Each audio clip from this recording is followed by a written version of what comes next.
Bonjour. Alors aujourd'hui, un protocole commenté, c'est-à-dire que l'on va aborder ensemble notre client du jour, Clément, qui a 20 ans, dans le cadre de sa préparation à l'examen de Dan d'Aïkido. Je vais vous présenter le cas, l'anamnèse et tout ce qui aura été recueilli en anamnèse, son objectif de prise en charge, le protocole établi par anticipation. Et bien sûr, on verra ensemble la réalité de l'accompagnement et ce qui s'est passé concrètement en séance pour en avoir une vision globale.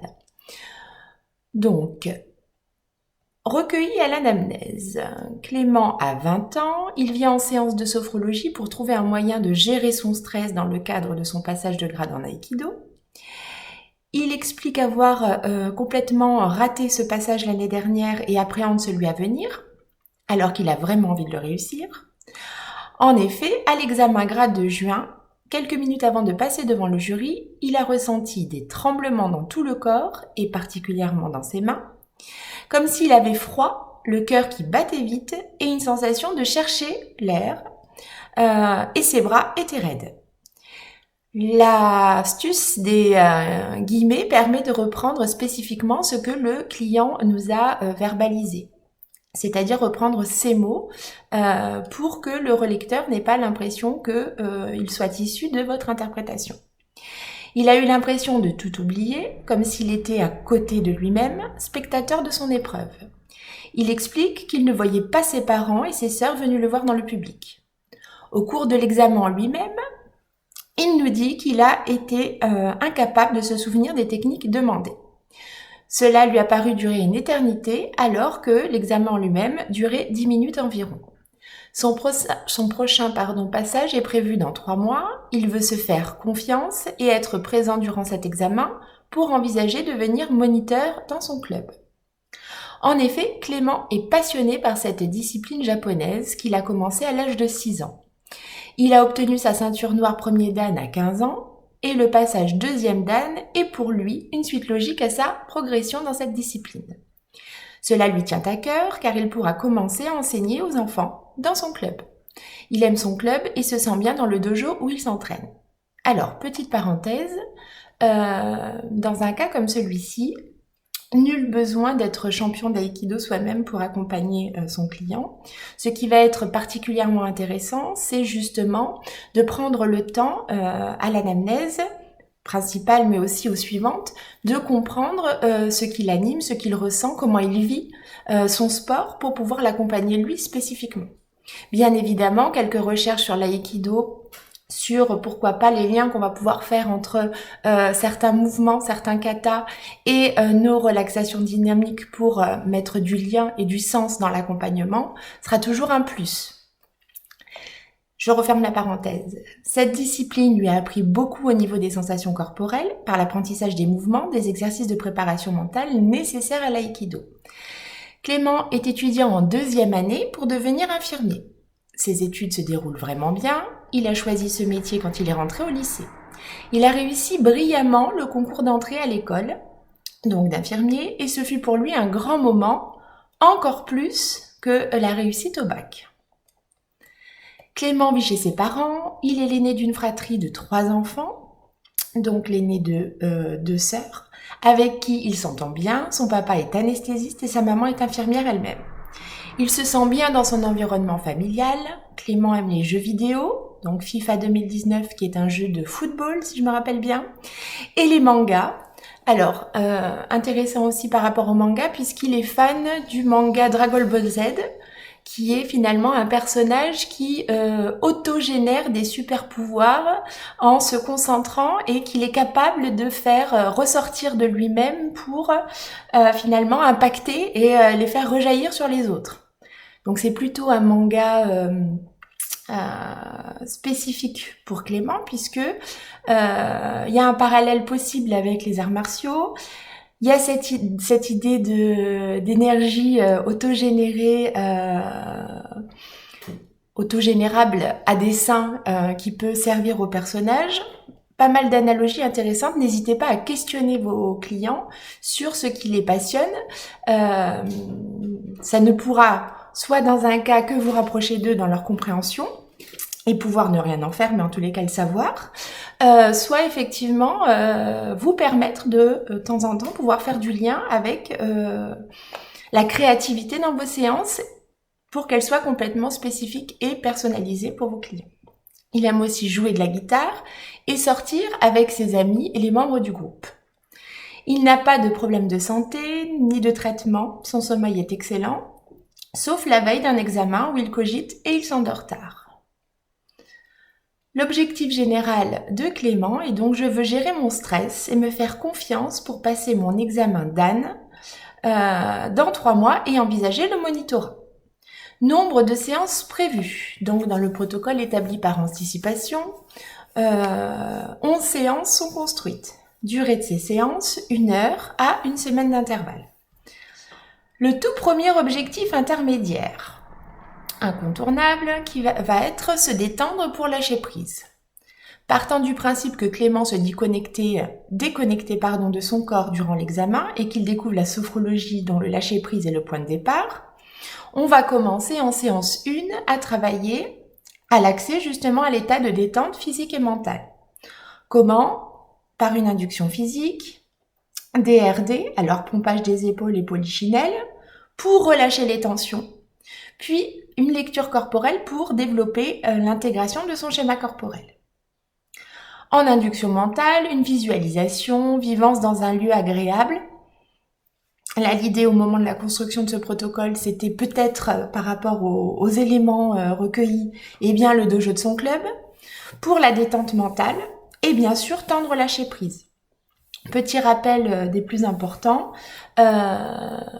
toute technique sophronique, quelle qu'elle soit, je sais que je le répète mais c'est pas grave, commence par sophro qui matérialise finalement son existence dès lors si et seulement si où le niveau sophroliminal est atteint. Donc chacune de vos sophronisations de base doivent être construites spécifiquement, chiadées pour que ce niveau sophroliminal soit atteint. Une induction physique a toujours pour intention celle de détendre le corps et intégrer le schéma corporel. L'induction mentale a toujours pour objectif et intention première de détendre le mental et atteindre le lâcher-prise. Sans ça, il n'y a pas d'activation intrasophronique possible. En séance 2, l'intention de séance ou l'intitulé est atteindre le lâcher-prise. En induction physique, une induction de type Jacobson, par contraction et relâchement, pour prendre conscience de la libération des tensions à chaque décontraction musculaire, en insistant au niveau des bras et des mains, les zones finalement sur lesquelles Clément nous explique ressentir particulièrement de la tension quand il est stressé. Là, bien sûr, c'est insistance. Donc, tout le corps va être détendu grâce aux contractions-relâchements de type Jacobson. En induction mentale, visualisation lieu-ressource, ou lieu de ressources, je ne sais pas pourquoi, lieu-ressource. Toujours amener cette idée de dojo de son club, parce qu'à ce moment-là, au moment où le protocole est établi par anticipation, j'attends d'en recueillir éventuellement d'autres. Prolonger, donc la visualisation elle est prolongée pour atteindre le niveau sophroliminal, pour asseoir finalement la détente mentale. Toujours les mêmes intentions dans les phases.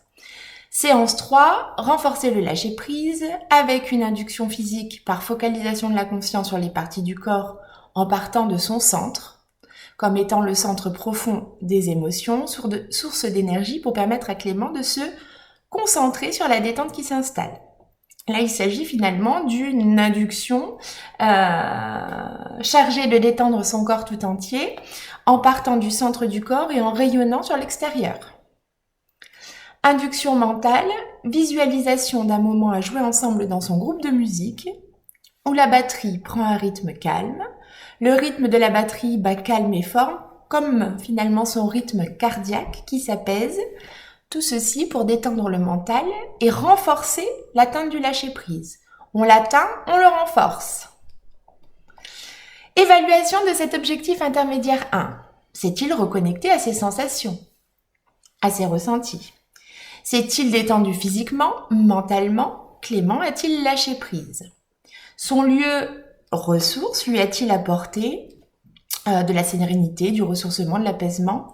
Là, l'idée, ça va être de recueillir son propre terme par rapport à ses ressentis. Ne surtout pas lui énoncer ce que j'ai écrit tel le panel des possibilités. Là, son terme sera le bon. Objectif intermédiaire 2. Atténuer ses symptômes physiques liés au stress de l'examen, donc raideur, tremblement, bras, mains. En séance 4, on va l'amener à ressentir la sensation agréable de substitution. Ici, ça va être la chaleur, à l'opposé finalement du froid ressenti dans son corps quand il est stressé. En induction physique, induction par contour du corps pour détendre le corps par le renforcement de l'intégration du schéma corporel. En induction mentale, une visualisation balade dans un lieu agréable pour Clément au travers de ses 5 sens. En TAIS, notre fameuse SSS 1 sur 2. Alors pourquoi 1 sur 2? Au moment où je construis le protocole, il s'agit d'un postulat, d'un positionnement qui va, comment vous dire, les symptômes physiques n'étant pas trop diffus, voire très localisables, et étant plus désagréables que douloureux, eh bien, je choisis de construire cette étape en 2 séances. Au sein de cette première, eh bien, l'intention est de ressentir la chaleur de la douche qui coule sur son corps, plus serviette chaude au dojo après entraînement. L'idée, c'est de l'emmener par la suggestion, à ressentir cette chaleur déjà agréable au niveau du corps tout entier. Séance 5, localiser et substituer la sensation de chaleur agréable au tremblement et aux sensations de raideur dans les bras et les mains. En induction physique, eh bien, je choisis une induction de type Schultz, où je ramène finalement la détente grâce à la sensation agréable de chaleur qui se diffuse dans tout le corps et relâche le corps. D'abord en intention première pour la détente physique, toujours la même chose, puis pour que Clément ait la capacité de retrouver cette sensation de chaleur agréable assez rapidement, à 7 jours de la première séance. En induction mentale, je lui propose une visualisation dans son lieu ressource. Toujours, on part du postulat que ce sera dans son dojo au moment de la douche, puisqu'il nous dit s'y sentir bien en anamnèse à vérifier, pour se détendre et s'apaiser mentalement. Lâcher prise. Donc, on garde bien l'intention prioritaire de chacune de nos inductions. C'est important de se rappeler que l'induction mentale vise à la détente mentale et au lâcher prise. Puis, tout en gardant en arrière-plan, finalement, de cette visualisation, la sensation de chaleur sous la douche et constituer une transition avec la TAIS. Alors là, je l'écris. C'est pour que ce soit fluide pour vous.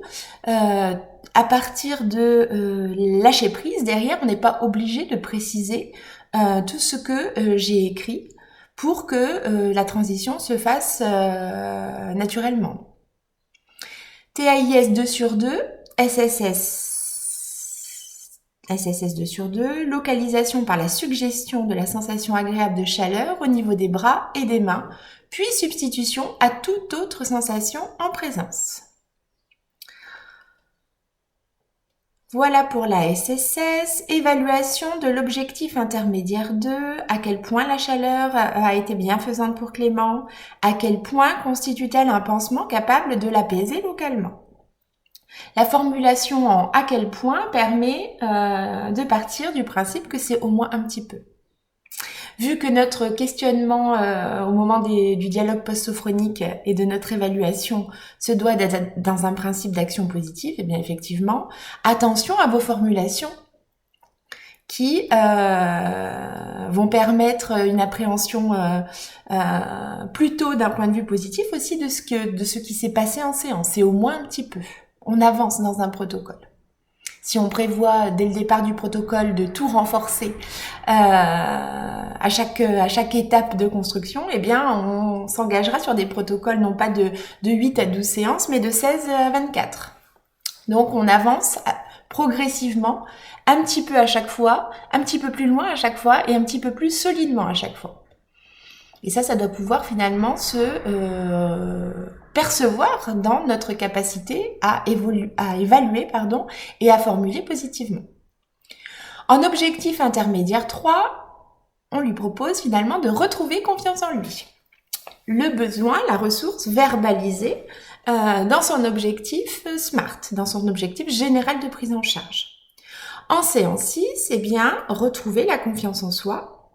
En induction physique par contraction et relâchement de type Jacobson pour se détendre et apprendre à installer mécaniquement de la détente au besoin. Là, l'idée, c'est de travailler, reprendre cet exercice de contraction-relâchement, en vivre bien évidemment les bénéfices en termes de détente, mais également, à la fin de cette séance-là, pouvoir l'amener comme une approche outillante d'installation mécanique de la détente à chaque fois qu'il en ressent le besoin. Pourquoi pas lors de ses prochains entraînements ou pourquoi pas dans un tout autre domaine de sa vie d'ailleurs.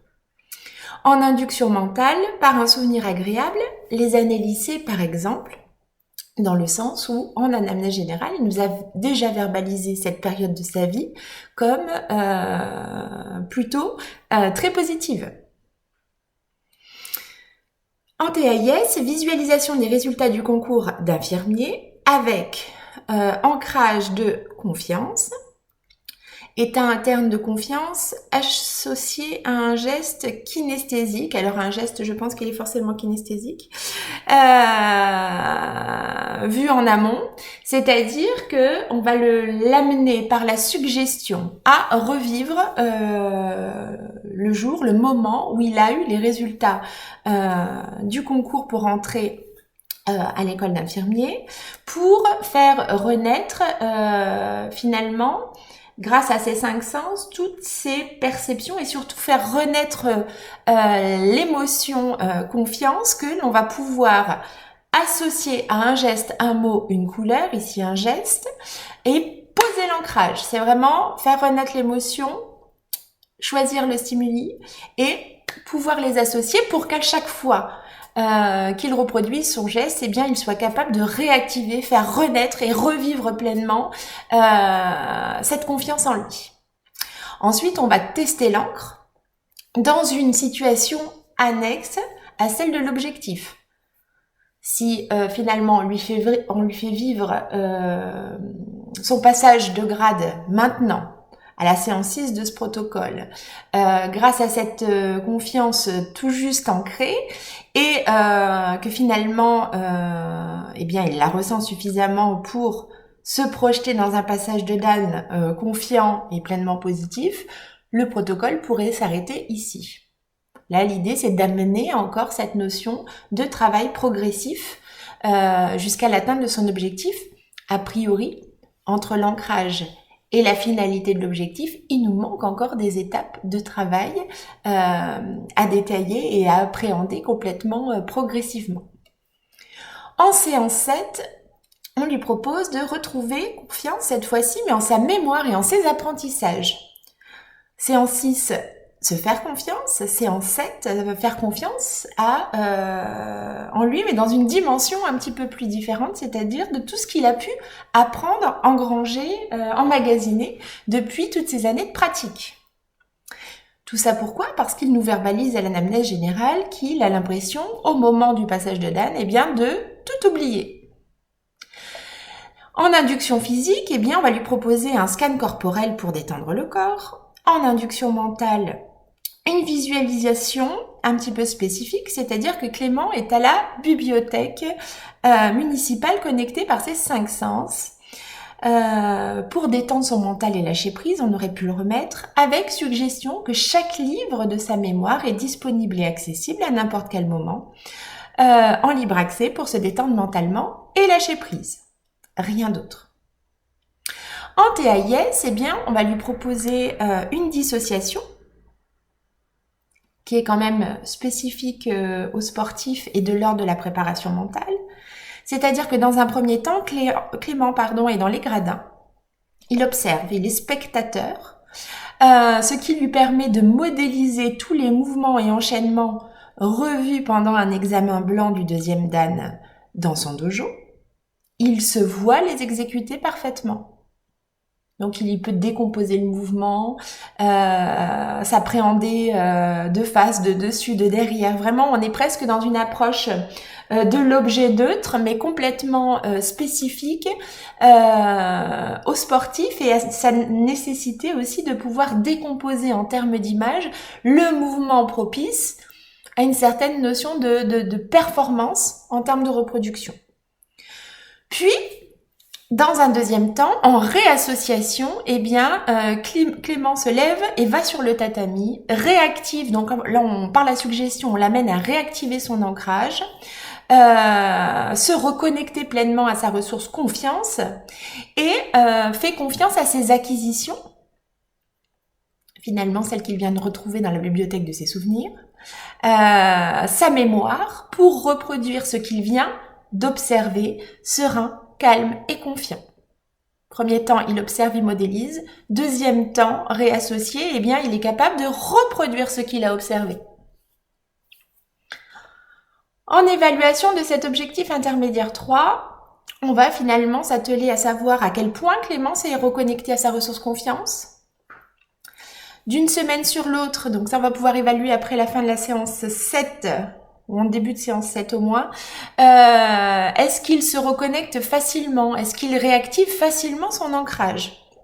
Et du coup, on pourra même lui demander concrètement dans quel cadre et dans quelle situation cet ancrage de confiance lui a servi. L'idée, c'est vraiment aussi et toujours d'avoir une approche outillante du travail fait en séance et qu'il puisse associer le fait de ressentir et de se servir de cette confiance à chaque fois qu'il en ressent le besoin. Il va peut-être pouvoir rester 2-3 jours sans activer, mais si dans une journée dans la semaine il en a particulièrement besoin, il serait dommage qu'il réactive pas 2 ou 3 fois, pourquoi pas dans la même journée s'il en ressent le besoin. Se fait-il confiance dans ses apprentissages et dans ses acquisitions? Voilà ce que l'on va évaluer pour cet objectif intermédiaire 3. Objectif intermédiaire 4, préparation à l'examen de passage de grade. Là, il s'agit d'accompagner Clément, après avoir enrayé son cercle vicieux, à se préparer spécifiquement par anticipation positive à l'examen. Là, Clément, il est capable de se détendre, de lâcher prise, d'avoir un lieu dans lequel il peut se ressourcer. Il a, en termes de relaxation dynamique de Jacobson, des outils lui permettant d'impacter positivement sur son état interne, en termes de bien-être. Il a la capacité de se reconnecter à la confiance en lui à chaque fois qu'il en ressent le besoin. Donc, outillé, il a aussi la capacité à autogénérer une chaleur agréable venant apaiser des symptômes physiques localement. Donc, une fois pleinement outillé, on va pouvoir l'accompagner à transformer l'essai avec tous ces outils et finalement se projeter par anticipation positive dans cette préparation concrète de l'examen. C'est ensuite se préparer au passage du deuxième dan avec confiance. Donc là, on est la veille du jour J et on va le voir ensemble, on est dans une séance de SAP 1 sur 3 la veille au soir. Ce qui va nous permettre de travailler un peu comme dans une PSL, le rituel du coucher et le sommeil la veille d'un grand jour. Ce qu'il nous a matérialisé, l'anamnèse principale, être un de ces problèmes. C'est-à-dire que le sommeil, en règle générale, n'est pas un problème. Par contre, la veille d'une échéance particulière, ça se complique. Là, on va pouvoir faire presque un 2 en 1, c'est-à-dire coup double. Et appréhender la veille concrète de l'examen par anticipation positive et le travail sur ce rituel du coucher et sur ce sommeil pleinement ressourçant puisque de manière générale, alors j'aime pas trop les généralisations, mais de manière générale, avant un grand jour, on aura tous besoin de passer une bonne nuit, ce qui est rarement le cas si on s'y prépare pas dans ce sens. Alors, C'est ensuite se préparer au passage du deuxième dan avec confiance la veille du jour J. Induction physique de type Schultz. Détente cette fois-ci par la pesanteur agréable ou lourdeur agréable. Ça c'est personnellement en tous les cas, je parle de pesanteur agréable dans tout le corps qui amènera dans la suite de la séance la possibilité de suggérer à chaque expiration je m'enfonce un peu plus agréablement dans le sommeil pour participer au conditionnement et à la mise en place de cet endormissement serein. Induction mentale, visualisation, lieu ressources, Clément pratique l'aïkido dans son dojo avec sérénité. TAIS SAP1 sur 3, la veille au soir, rituel du coucher pour accompagner Clément à se préparer et à trouver un sommeil paisible et réparateur pour le passage du lendemain et cette grande journée qui s'annonce.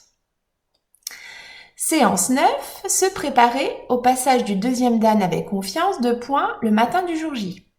Alors on voit que ces séances s'inscrivent dans le même objectif intermédiaire, je remonte, qui s'appelle préparation à l'examen du passage de grade. Les séances ont dans un premier temps le même titre, mais elles ont forcément chacune d'entre elles une intention spécifique qui est matérialisée par ce qui suit après les 2 points finalement. D'accord ? La veille du jour J, le matin du jour J, le jour J. 3 étapes qui se suivent chronologiquement et qui préparent 3 moments spécifiques avant et jusqu'au moment T. Du coup, le matin du jour J, induction physique. Alors, scan corporel pour détendre le corps et répertorier dans la détente chaque fonctionnalité positive du corps, ce qui va renforcer encore le travail d'intégration du schéma corporel. Et puis, on se rapproche aussi de ce grand jour de passage de Dan, ce qui va permettre aussi à Clément de rester particulièrement connecté à son corps et à ce besoin par le corps de rester connecté au mouvement, qui est ici finalement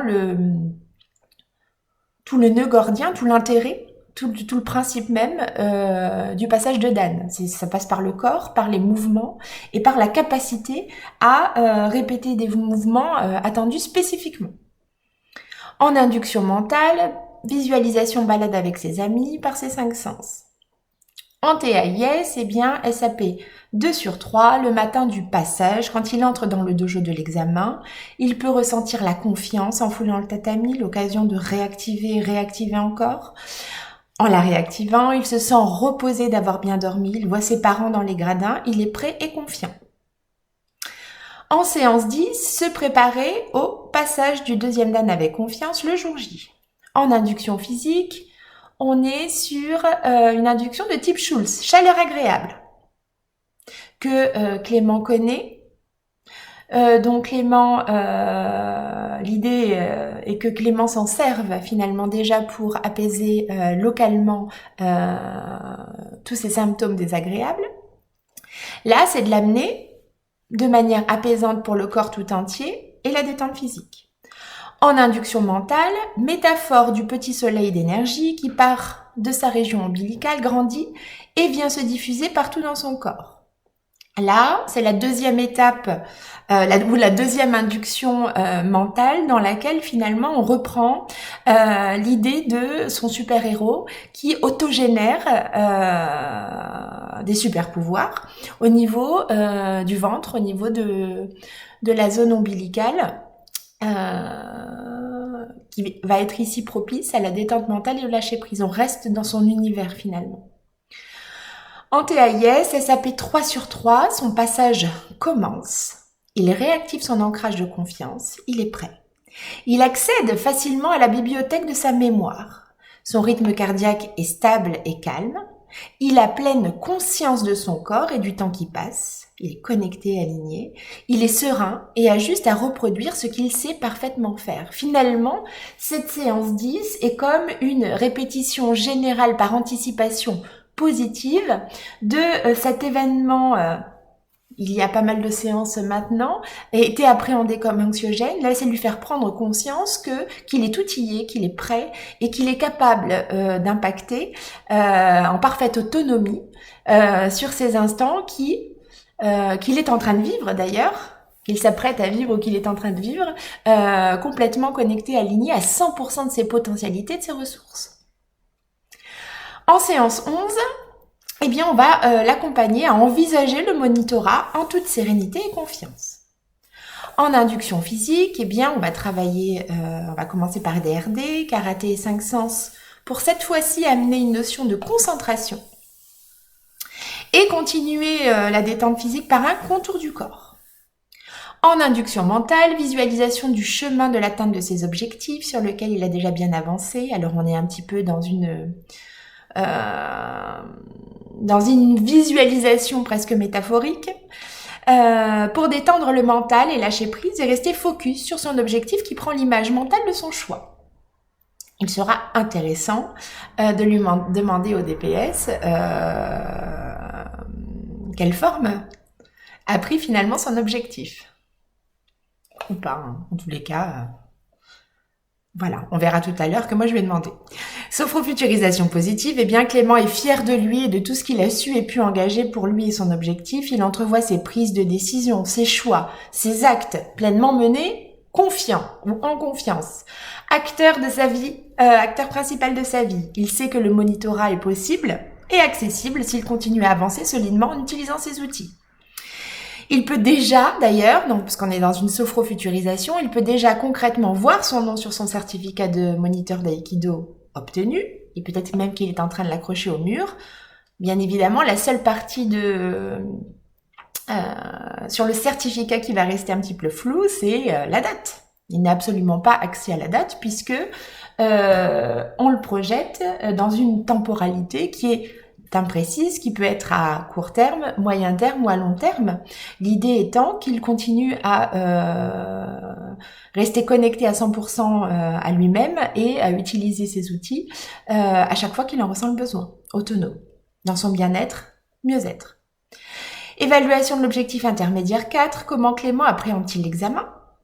Alors dans appréhender, moi je l'utilise, c'est ni négatif ni positif, hein, à reformuler. Si pour vous le terme appréhender a plutôt une connotation négative, donc comment Clément envisage l'examen concrètement ? Se sent-il outillé pour cet examen ? Et l'évaluation finale, Clément se sent-il prêt pour son passage de grade ? Ce qui est un petit peu redondant avec l'évaluation du dessus. Est-il pleinement reconnecté à sa sérénité et à sa confiance en lui pour l'examen ? A-t-il constaté des changements significatifs dans sa manière d'appréhender et préparer son examen d'âne ? Son objectif est-il atteint ou en voie de l'être ? On pourra lui demander aussi finalement quels sont les bénéfices vécus, installés, réutilisés dans son quotidien ? Peut-être que, d'ailleurs ça a été le cas, cette confiance pourra impacter positivement ses études, ses relations amoureuses. L'idée, c'est vraiment d'outiller notre client dans le cadre spécifique de l'atteinte de son objectif SMART, mais aussi finalement quand on a confiance en soi, quand on se reconnecte à sa confiance en soi, l'idée aussi c'est de s'en servir à chaque fois qu'on en a besoin, même en dehors finalement de notre objectif principal. L'idée finalement c'est d'enclencher complètement un cercle vertueux, outillant pour le futur, pour les autres domaines de vie. Là, au réel, ce sont 9 séances qui ont eu lieu dans le cadre de ce protocole, puisque peut-être que vous l'avez remarqué, je remonte, mais certaines séances ont été grisées, puisque elles n'ont pas eu lieu. La séance 2, par exemple, qui avait pour intention celle d'atteindre le lâcher-prise, eh bien, n'a pas eu besoin d'avoir lieu puisque le lâcher-prise a été atteint en séance 1 et renforcé en séance 3, devenue donc la séance 2. Dans ces cas-là, n'hésitez pas d'ailleurs concrètement à mettre de côté le programme que vous aviez entrevu, puisque rien ne se perd en sophrologie, et j'ai envie de vous dire, de transformer un petit peu le dicton de Lavoisier, mais tout se range, puisque quand les séances ont lieu et le protocole se déroule finalement, là on saute une séance, mais peut-être qu'à un autre moment, une séance aura besoin d'être installée pour être dans l'adaptabilité par rapport au ressenti du client, et donc à ce moment-là de pouvoir retrouver la matière de la matière ou la matière que vous aviez prévue, ça peut être intéressant. Ne jetez jamais rien en termes d'idées. Mettez de côté, rangez.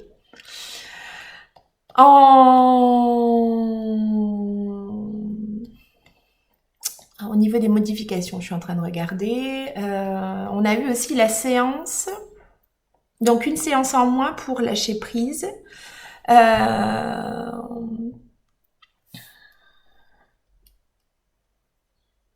C'est un accompagnement qui a été extrêmement agréable à mener, dans le sens où Clément était un client régulier, investi, qui n'est jamais arrivé en retard, et qui était pleinement raccord à son objectif, qui s'avérait être pour lui, après c'est une condition importante, mais sa priorité. Le travail sur la préparation au sommeil, c'est la SAP 2 sur 3 qui finalement a disparu également, puisque plus on avançait dans l'accompagnement, plus on avançait dans le protocole, plus le sommeil était qualitatif, et il aurait été finalement presque en trop de proposer cette séance. Donc la SAP a été réduite de 3 séances à 2 séances. Qu'est-ce que je peux vous dire? Le travail, effectivement, au sein de l'Alliance, autour de Dragon Ball Z, de ce super-héros, a été très intéressant parce que, eh bien, ça collait parfaitement à son univers, à sa carte du monde. Que beaucoup de travail autour des RD, et même à un moment de réflexion commun avec Clément pour finalement ajouter une certaine intentionnalité dans les mouvements d'aïkido en lien au travail fait avec les RD en sophro. Voilà des choses très intéressantes. Il a même pu mettre du sens et des intentions dans certains enchaînements de mouvements pour son passage de Dan.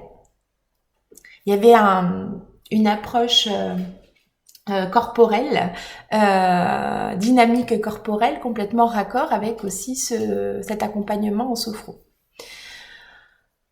Du coup, c'est un protocole qui est passé de 11 séances à 9 séances.